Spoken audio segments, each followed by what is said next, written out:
बहुत समय पहले की बात है। एक गांव में एक परिवार रहता था।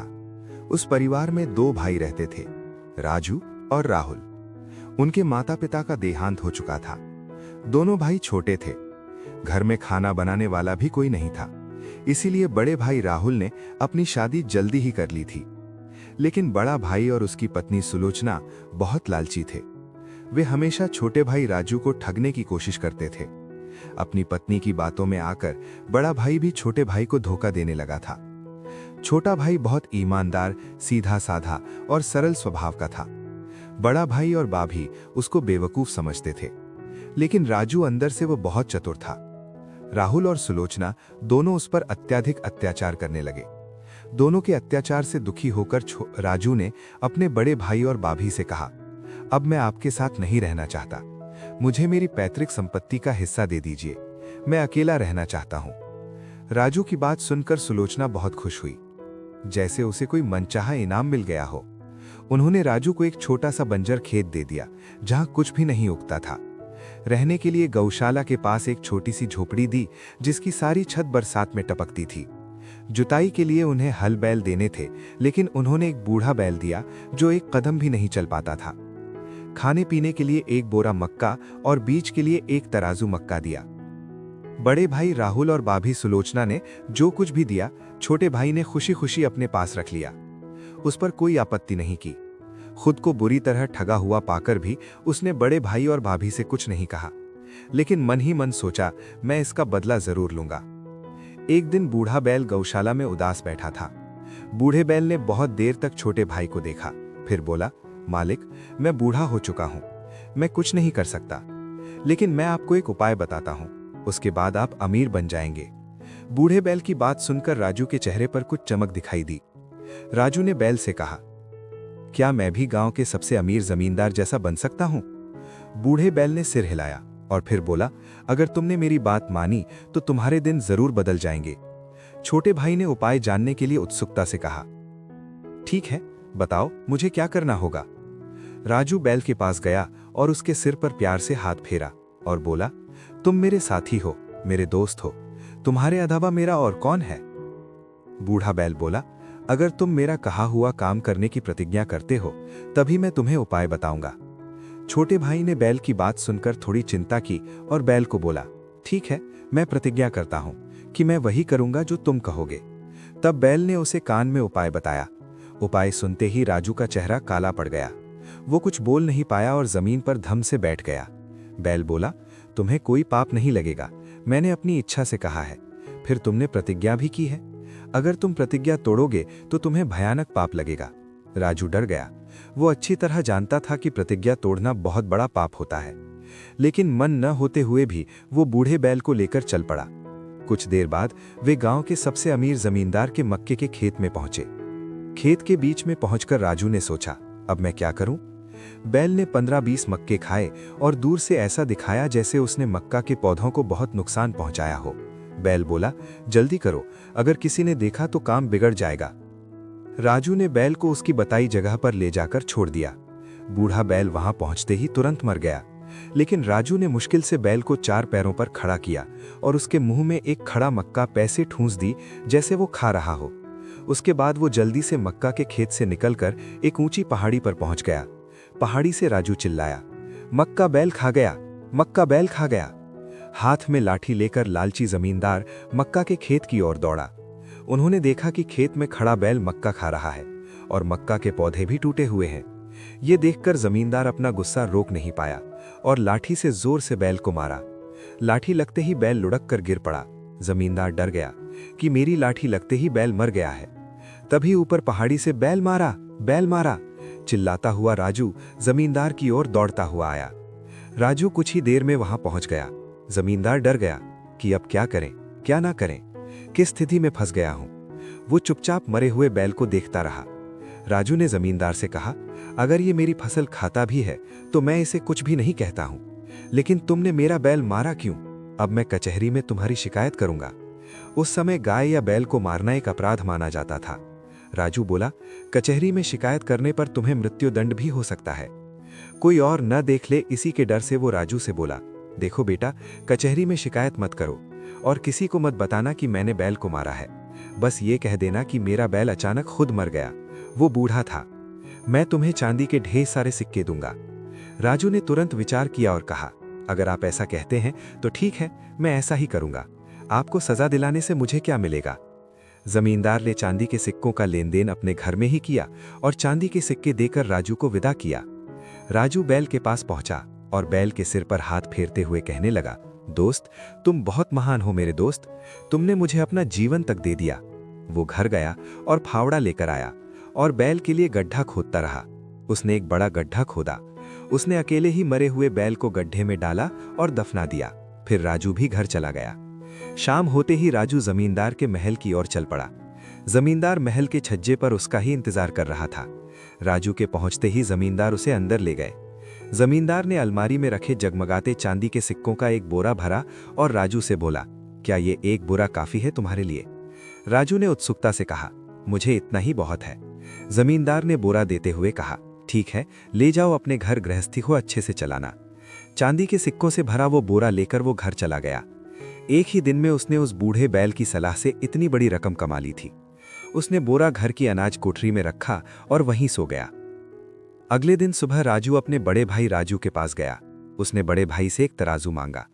राजू का बड़ा भाई बहुत ही धूर्त था। उसने सोचा, ये भिखारी तराजू का करेगा क्या? ऐसा क्या है इसके पास तौलने के लिए जो ये तराजू मांगने आया है? राहुल बोला, ठीक है, मैं अभी लाता हूं, तुम यहीं रुको। राहुल ने तराजू के ढक्कन पर थोड़ा गीला आटा लगा दिया और तराजू राजू को दे दी। राजू के वहां से तराजू लेकर चले जाने के बाद राहुल ने अपनी पत्नी से कहा, आज राजू तराजू मांगने आया था। उसने ऐसा क्या पैदा किया होगा जो वो तराजू लेने आया है? शायद मक्का या बाजरा जैसा कुछ होगा। शायद वो ये दिखाने आया है कि उसने भी कुछ कमाया है। राजू तराजू लेकर सीधा घर गया। घर में घुसने के बाद उसने मुख्य दरवाजा बंद किया और कोठरी के पास पहुंचकर उसने बोरे से चमकते हुए चांदी के सिक्के चटाई बिछाकर उस पर गिरा दिए। उसके बाद उसने तराजू से सिक्के तौलने शुरू किए। एक तराजू सिक्के पर वो एक सिक्का बाहर रख देता था। इसी प्रकार उसने 10 सिक्के बाहर निकाले। राजू 10 तराजू चांदी के सिक्के पाकर खुशी से झूम उठा। उसने बोरे का मुंह बांधा और उसे पुरानी जगह पर रख दिया और तराजू लेकर सीधे अपने भाई के पास आया। उसने तराजू बड़े भाई को दी। राहुल तराजू लेकर अंदर चला गया। साथ ही राजू भी चला गया। उन्होंने तुलाधार के ढक्कन पर देखा। तराजू पर लगे गीले आटे पर चमकता हुआ चांदी का सिक्का चिपका हुआ था। दोनों पति पत्नी ने राजू से पूछा कि तुम्हारे पास चांदी का सिक्का कहां से आया? तुम्हारे पास तो कुछ भी नहीं था। राहुल की पत्नी ने राहुल को बुलाया और कहा, सुनो जी, अपने छोटे भाई से बहुत चालाकी से काम निकालो और पता लगाओ कि उसके पास चांदी के सिक्के कहां से आए हैं। राहुल ने अपने छोटे भाई के पास जाकर बड़े ही प्यार से पूछा, छोटे भाई, तू ये तो बता कि इतनी सी तराजू में चांदी के सिक्के कहां से लाया है? क्या कोई लॉटरी लगी है क्या तुम्हारी? तुम्हारे पास तो और भी चांदी के सिक्के होंगे। राजू ने उसकी बात को हल्के में लिया और हंसकर बोला, अरे भाई, तुमने भी मेरा बूढ़ा बैल गौशाला में देखा था ना? वो बहुत ज्यादा ही बूढ़ा हो गया था, इसीलिए मैंने उसे जमींदार के गांव ले जाकर काट दिया और सभी को बैल का मांस बेच दिया। उसी के पैसे हैं ये चांदी के सिक्के। बड़े भाई और उसकी पत्नी ने भी सलाह की। उन्होंने भी जमींदार के गांव ले जाकर बैल काटने का निश्चय किया। वो अपनी गौशाला का सबसे बड़ा, अच्छा और मजबूत बैल लेकर जमींदार के गांव गया। गांव के एक किनारे पर ले जाकर उसने अपने बैल को काटा और मांस के टुकड़े किए। साथ ही गांव के किनारे पर बैठकर वो बैल का मांस बेचने लगा। गांव का एक आदमी भी मांस खरीदने नहीं आया। जब बैल का मांस नहीं बिका, तब उसने मांस के टुकड़े एक बोरे में बांधे और जमींदारों के घर घर जाकर मांस बांटने लगा। राहुल को गांव वालों ने बैल मांस बेचते हुए पकड़ लिया। उसको बहुत बुरी तरह से लात घूंसों से जमकर पिटाई की। तभी एक जमींदार बोला, बैल काटकर बेचने वाले इस बदमाश को अब कचहरी ले जाना चाहिए। राहुल ने जमींदार समाज के सामने हाथ जोड़कर गिड़गिड़ाया और उनसे माफी मांगी। वो बहुत पश्चाताप और विलाप करते हुए रोया। समाज ने उसे माफ कर दिया, लेकिन उसे दंड के रूप में एक बड़ी रकम चुकानी पड़ी। दंड चुकाने के लिए उसने अपनी जमीन बेच दी, जिसमें वो अपने लिए अनाज उगाया करता था। जमीन बेचने के बाद उसकी स्थिति बिगड़ गई। उसने सोचा कि उसे इस स्थिति में लाने वाला छोटे भाई राजू ही है। उसी ने ये सब करवाया है। अब वो छोटे भाई से पहले से भी ज्यादा गुस्सा हो गया। राहुल ने अपने छोटे भाई राजू से बदला लेने की ठानी। एक दिन उसने अपने छोटे भाई को अपने घर बुलाया। छोटे भाई के घर आते ही राहुल और उसकी पत्नी ने राजू को पकड़कर एक बोरे में बंद कर लिया। बोरे में डालने के बाद उसने दांत पीसते हुए कहा, तेरी वजह से ही मेरा घर बर्बाद हो गया। अब मैं तुझे जंगल पार की बड़ी नदी में ले जाकर फेंक दूंगा। बड़े भाई राहुल ने बोरे में एक बड़ा पत्थर भी बांध दिया और बोला, तुझे डुबोकर मैं तेरी सारी संपत्ति अपनी बना लूंगा। बोरे में बंद छोटे भाई ने उसकी बातों का कोई जवाब नहीं दिया और चुपचाप बैठा रहा। राहुल गुस्से में बड़बड़ाता रहा और फिर राहुल ने अपने छोटे भाई राजू को बोरे सहित उठाया और जंगल के रास्ते पर चल दिया। चलते चलते वो थक गया। बड़ी मुश्किल से उसने जंगल पार किया, लेकिन छोटे भाई को नदी के बीच में ले जाकर फेंकने की हिम्मत उसमें नहीं हुई। उसने बोरा एक पेड़ पर रखा और लंबी सांस ली। उसे भूख भी लग रही थी। उसने सोचा कि पहले खाना पकाकर खा ले, उसके बाद ही नदी में डुबोएगा। राहुल ने दूर जाकर नदी किनारे चूल्हा बनाया और खाना पकाने लगा। तभी नदी के रास्ते से घोटे के पैरों की आवाज सुनाई दी। बोरे में एक छोटा सा छेद था। उसमें से राजू ने देखा कि एक लालची जमींदार जा रहा है। तभी उसने जमींदार को फंसाने का उपाय सोचा। उसने अपने चांदी के सिक्के निकाले, तराजू में रखकर बजने लगा और साथ ही गुनगुनाने लगा, पैसे बना लो, पैसे बन रहे हैं जंगल के किनारे, नदी के किनारे। पैसे बजने की आवाज सुनकर लालची जमींदार राजू के पास पहुंचा और घोड़े को एक पेड़ की टहनी से बांधकर बोला, तुम कौन हो और इस बोरे में क्या कर रहे हो? बोरे के अंदर से आवाज आई, मैं भी एक मुसाफिर हूं, ये चांदी के सिक्के देने वाला बोरा है, मैं भी अभी इसमें घुसकर सिक्के बना रहा हूं। वो जमींदार बोला, तुम झूठ बोल रहे हो, भला ये बोरा कैसे पैसे बनाएगा? राजू बोला, ठीक है, अगर तुम्हें यकीन नहीं है तो बोरा खोलकर देख लो। जमींदार ने बोरा खोला और लड़के को बाहर निकाला और उसने देखा कि उसकी तराजू में चमकते हुए चांदी के सिक्के देखकर जमींदार हैरान रह गया। लालच में आकर जमींदार बोला, मैं भी सिक्के बनाऊंगा। जमींदार जल्दी से बोरे में घुस गया। जमींदार के बोरे में घुसते ही राजू ने बोरे का मुंह कसकर बांध दिया और बोला, जमींदार जी ध्यान से चांदी के सिक्के बनाना, अगर कोई बुलाए तो बोलना मत, नहीं तो सिक्के नहीं बनेंगे। इतना कहकर वो जमींदार के घोड़ा लेकर अपने घर की ओर चल दिया। राहुल ने खाना पकाया और खाया। खाना खाकर उसने आराम किया। तब जाकर उसमें बोरा उठाकर नदी में फेंकने की हिम्मत हुई। राहुल बोरे के पास गया। बोरे के अंदर से आवाज आ रही थी कि अब तो पैसे बन रहे हैं, अब मैं एक तराजू भरकर पैसे बनाऊंगा। राहुल को यह सुनकर गुस्सा आ गया। उसने बोरा उठाया और नदी के बीच में पहुंचकर उसने बोरे को पानी में डुबो दिया। जमींदार कुछ बोल पाता इससे पहले वो डूब गया। उसके बाद राहुल जल्दी से घर चला गया। जब वो घर पहुंचा तो घर के आंगन में घोड़ा बंधा देखकर वो दंग रह गया। उसने घर में जाकर देखा तो छोटा भाई राजू आनंद से दूध पी रहा था। उसने आश्चर्य से पूछा, मैंने तो तुझे नदी में डुबो दिया था, तू यहाँ कैसे है? राजू बोला, मुझे तो एक बोरा सिक्कों के साथ ये घोड़ा उड़ाकर घर ले आया। तुम्हें पता है, अगर तुम मुझे नदी के बीच में ले जाकर फेंकते तो मैं घोड़े पर नहीं बल्कि हाथी पर और ज्यादा सिक्के लेकर आता। लेकिन आप क्यों हैरान हैं भाई? राजू ने बड़े प्यार से कहा, आपने मुझे नदी में डुबोकर मुझ पर बहुत बड़ा एहसान किया है। छोटे भाई की बात सुनकर उसे भी बोरे में चांदी के सिक्के और घोड़े पर चढ़ने का लालच जाग उठा। उसने राजू को पकड़कर कहा, भाई मुझे भी बोरे में डालकर उसी नदी में डुबो दो, मैं भी एक बोरा सिक्के और एक घोड़ा लेकर आऊंगा। लेकिन ये सब बात किसी को नहीं बतानी है। लालच में चूर राहुल बोला, छोटे भाई तू मुझे नदी के बीच में डुबो देना, मैं भी हाथी पर आऊंगा।